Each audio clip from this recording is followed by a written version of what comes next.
At 22, Alice Osbourne was the sort of girl people called a brick, sensible and responsible, though they were inclined to add that she was pretty when she smiled.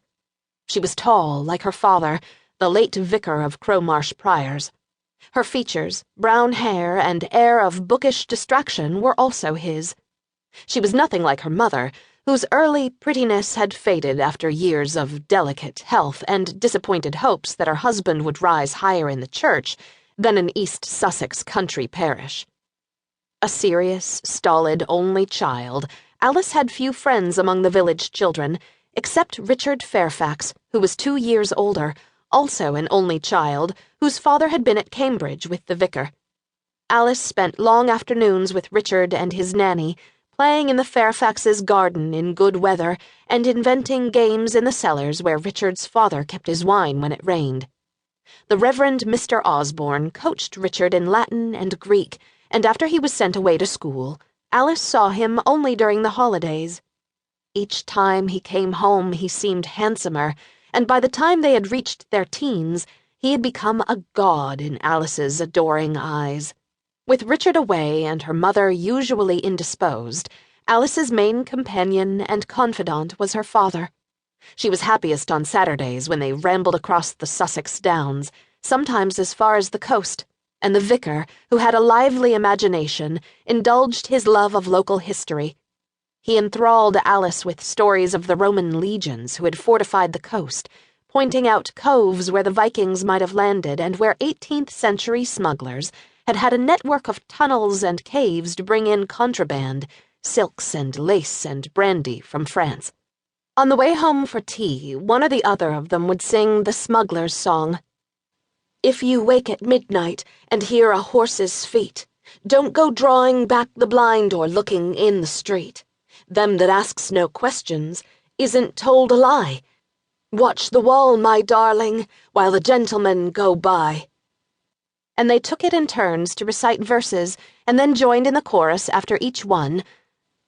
25 ponies, trotting through the dark, brandy for the parson, baccy for the clerk, laces for a lady, letters for a spy, and watch the wall, my darling, while the gentlemen go by. Then they would race each other back to the vicarage for tea, and Alice would muffle her laughter in case Mummy was resting.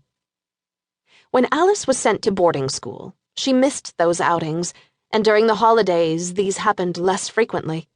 Gradually it fell to Alice to take over her mother's job of preparing the altar for Sunday service on Saturday afternoons, Mrs. Osborne's only concession to the duties of a vicar's wife. She still saw Richard when he came home, but felt awkward and tongue-tied in his presence, though he never seemed to notice. He and his widowed mother, Penelope, often came to the vicarage for sherry after the service on Sunday morning, while he would chat to Alice and call her old thing. She felt embarrassed later when her father teased her gently about her beau. When Alice came home from school for good, it was clear that the vicar was less well than his chronically ailing wife.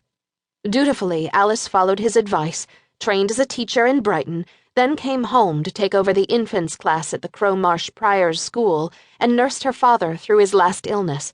Meanwhile, Richard went to Naval College, and Alice heard eventually that he had been appointed as a naval attaché to someone important in London. Penelope took a keen interest in her son's career and passed any news of him to Alice. As Richard rose in the Navy, Alice's world shrank.